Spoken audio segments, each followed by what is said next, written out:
Good afternoon, viewers. That's right, a great sunny Sunday afternoon to both of you. Hopefully, this will be a match that will be fun for everyone to watch, where you can learn something, maybe not. I have no idea what league this is from.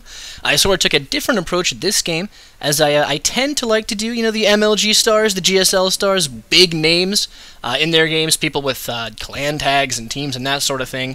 This one popped up on SC2 replays and sort of caught my eye, as it only had 2 comments, so it has to be new, and maybe we'll see some non-traditional play. This could be kind of fun. In the 6 o'clock position, we have Jade Falcon playing red, so he's more like Ruby Falcon here. And in the 2 o'clock position, we have Ruxin, the blue Zerg. They got the blues. They're playing with BB King, little Zerg guitars. You can kind of see the guitar, maybe not. See, look at him playing. Trying to fill the time of this, the opening 5 minutes, of course. The banter is the most important part of casting a match. It's not keeping an eye on drops or getting people's build orders correct. It's the first couple minutes of banter. So we do see scouting going off by Jade Falcon with his probe here. Pretty standard scout. He's going to come in here. He is going to see no gas at all. Not on the top, not on the bottom. He does see the spawning pool go down, so he'll be seeing that, so he's going to have a little bit of information there. And what else is this happy probe going to find out? No, he's just going to chill. He's going to sit on this creep. He says, you know what? I hover, so it's not even going to get my little probe feet all gooky and gross. We do have a drone coming down here for Ruxin to do his own scouting. Sees the pylon here, thinks, pylon this far out, sounds like it's going to be a punching bag for him, but he does know, of course, this will probably be a fast expand, forge first expand. Looks like, actually, Jade Falcon is going to Nexus first, so he's going for a economic macro-style play. Now, of course, at 14, food, no gas, and no gateway, we do see the forge going down. It's going to be a slow game at the start for Mr.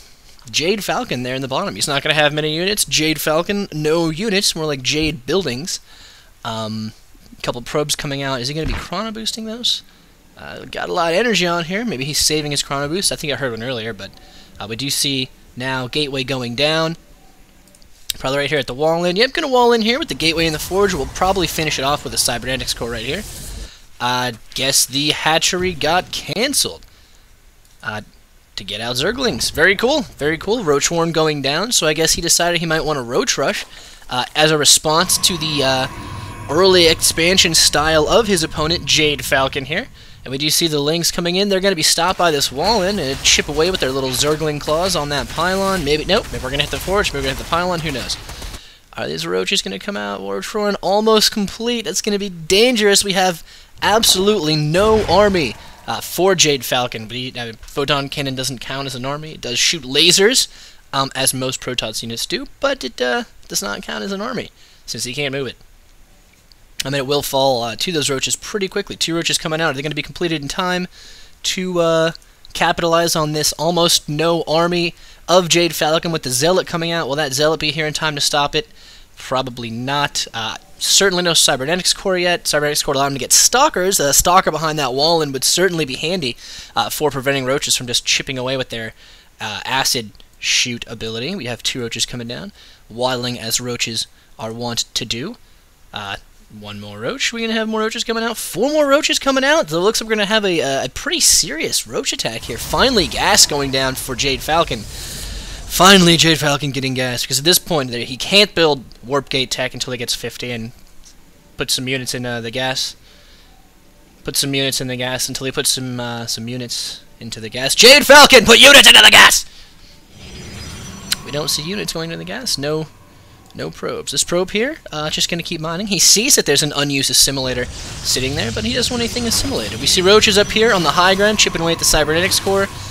Damaging the wall in, and Jade Falcon not putting photon cannons where they can shoot the Roaches, but just sort of behind the lines. Looks like he's not going to cancel it. Doesn't get the cancel off. He's going to lose this. This is a pretty damaging blow this early in the game, and the wall in's gone. He gets some speedlings in there. Jade Falcon plugs up the hole pretty nicely with the gateway.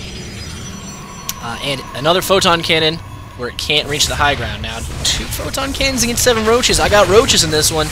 This one taking damage from the one on the high ground. Nice micro moves it out of there, kills the photon cannon. Press your advantage, Jade Falcon, you can do this. These roaches hanging out the top, just chilling. Chilling like villains. Move it back just a little bit. Good. Another good micro on the roaches there. Let's see the production, what's going on. Ruxin not producing anything. Not anything at all. What's this drone coming? Is he gonna... he's gonna build a hatchery. Way to expand behind your attack. I like that play, Ruxin. The forge gonna go down for Jade Falcon. Jade Falcon, how are you gonna respond to this? Another cybernetics core is being built. Another gateway being built. And two more assimilators, because, as everyone knows, when you're down, you need to build assimilators, and certainly not stalkers. So, Ruxin with a significant advantage here. He's got vision in the high ground from this Overlord, and he will be able to snipe this photon cannon with those roaches. A significant push here, and I think Ruxin could win this with his roaches, but it doesn't look like he's going for it. Getting Hive Tech, or I'm sorry, getting Lair Tech up here. Newbie caster, not remembering the way the Zerg hatcheries go up. No, it's Lair second, and then Hive third, of course. It makes perfect sense logically. Finally, we do see some probes getting these little green boxes out, which is very nice. Another gateway going. So how many gateways is that for Mr. Jade Falcon here? 4 gateways, alright. Finally getting a forge, getting a Stargate, surprisingly enough. I guess he wants to Void Ray counter those roaches who have now pulled back to their hatchery. Now, he is behind as far as collectors are concerned. I mean, if we take a look at units, we see 39 to 24. So, yeah, that early expansion, being able to hold that off, is actually going to give Jade Falcon a significant economic advantage, despite the little snafu with not actually getting gas, despite this being finished. Now, Warp Gate Tech not being chrono boosted, but it is being researched for those gateways, and a Void Ray going down. So we'll see the nice Void Ray. Finally, a chrono boost going down on the cybernetics core. Overseer is going to oversee everything. He sees what's going on. He sees that this hatchery is fully up. Not hatchery, is this Nexus. He's going to see that the Void Ray is coming out, and he better get out of there, because that Void Ray is going to shoot lasers at his face. Run, Overseer! You're a little bit faster. You can survive unless you go right back towards him in the front, and then you're going to get melted. Oh, boy.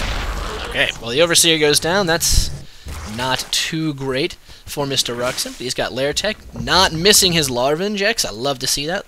Both hatcheries are larva injected here. We do see a number of roaches. Look at all these roaches. Strong push here could be bad. I do see that we've got the Void Ray here attacking the Extractor. That was not cancelled. 2 queens will be able to fight off a Void Ray, since the Void Ray kills 1.5 queens, but not 2. And those half queens are actually a pretty difficult unit to make, so you don't see them very often. If we check the production tab again, we're going to see a robotics facility going down, 1 more roach, and another Extractor. We do see that Ruxin is supply blocked, however. Losing that Overseer is no bueno, and is he making... He is making Overlords, 2 Overlords, and Hydras from the Hydralisk Den, no doubt. We see another Stargate going down. And no high ground pressure. No more high ground pressure. I guess the roaches might be able to hit this, but I'm not sure. And he's just chilling with these burrowed roaches, little roach bombs. These Void Rays completely oblivious. Roach bombs, pretty dangerous. I believe Destiny had a word for it.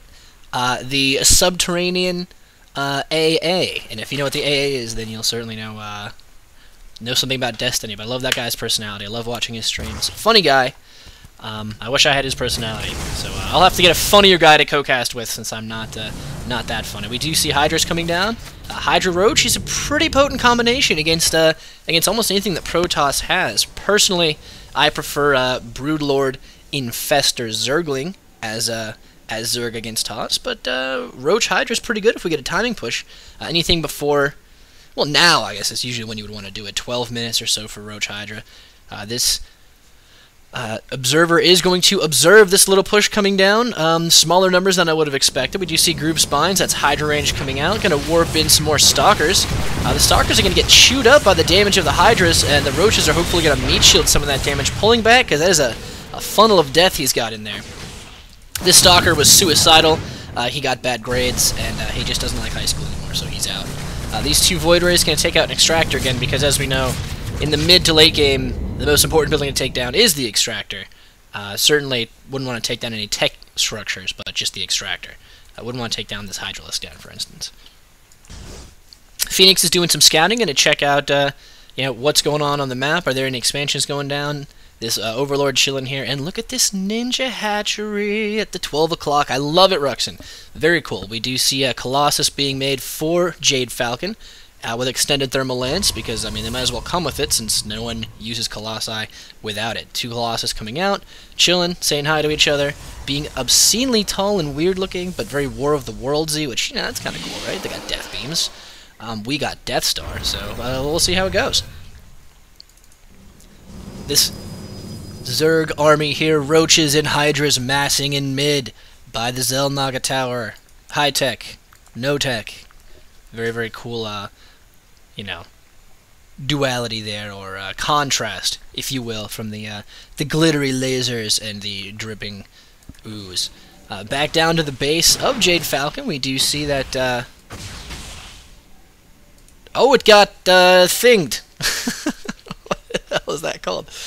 Contaminate, yes. Contaminate on the robotics bay, preventing that extended thermal lance from working. How awesome is that? Look at that. What a cool ability. Nobody uses this ability. I don't even know what it was called, because that's how often it's not used.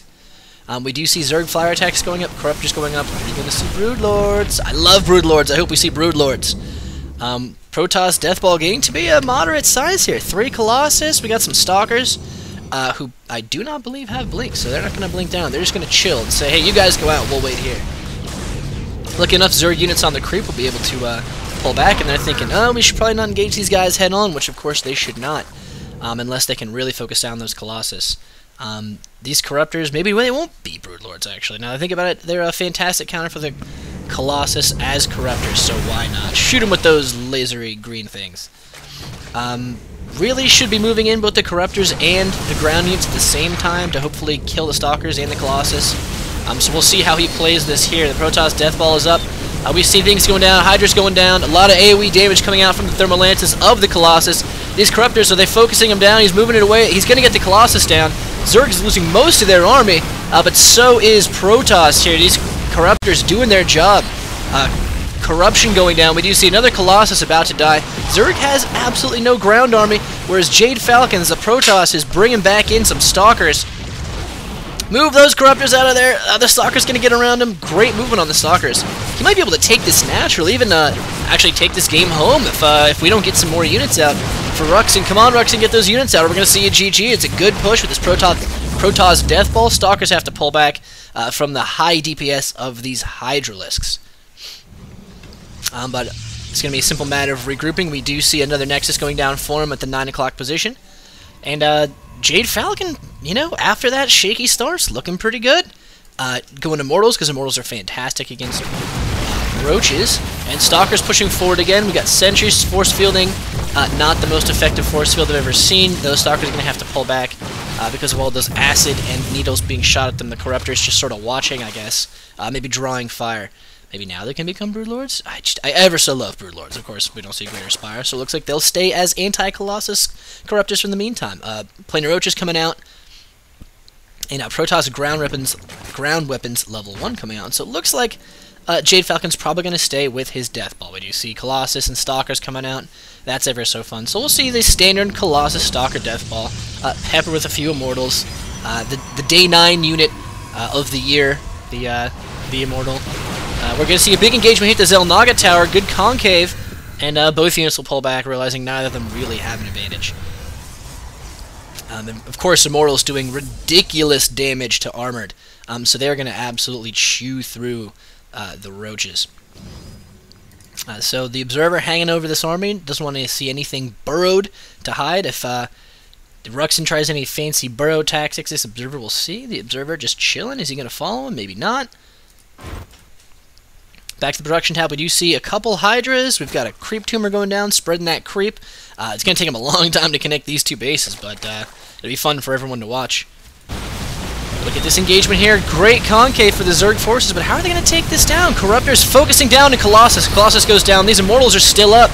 Just such high DPS out of it. Both Colossus go down. Hydra's still up. Stalker's still up. Immortal's still up. Reinforcing with Stalkers. So many Stalkers. They're going to run through these Hydras, and those Corruptors better get out of there too. Is this push going to be enough? 11 Roaches coming out and 4 Hydras. So if he doesn't get this done quickly, look at that good little stutter step getting damage down. He's going to kill the Queen. Kills the Queen. Ruxin is complaining about something. A little bit of bad manner there. I guess he's not happy with the Stalker Death Ball. But I guess we'll see where this goes. We do see Corruptions going down. Roach is pushing back. All right. I'm not sure what that bad manner was about. He's got plenty of Roaches. Held off that attack. Do you think we're going to see more Colossus? I think we will. And a few Zealots coming into the mix. More Immortals. This is a pretty bad Death Ball. I don't know how you're going to hold it off with just those units. Got to get those more Hydras out. Big engagement. Zealots eating up damage. We do see Stalkers doing tons of damage, focusing down the units. He's going to run through this, and he talks smack. Wow, Ruxin. Bad manner despite playing against Protoss. Frankly, in the beginning of the game, I would have to agree that Ruxin did outplay Jade Falcon. With the high ground play here and this little cannoning up nonsense and not getting units out until like 12 minutes or whatever it was, but the Death Ball came in and there was no answer for it. We didn't see any Infestors, no Fungals, no AoE really for Ruxin, and just a standard game. Protoss, if you let the Death Ball accumulate that much, the Death Ball's going to run through you. So that's how it is. I hate to see the bad manner out of Ruxin, but better luck next time, guys. Anyway, thank you all for listening. This is my first cast that I'm going to put on YouTube, so thank you, Ruxin. Thank you, Ruby Falcon. That is Jade Falcon. And I'll see you all next time. Thank you.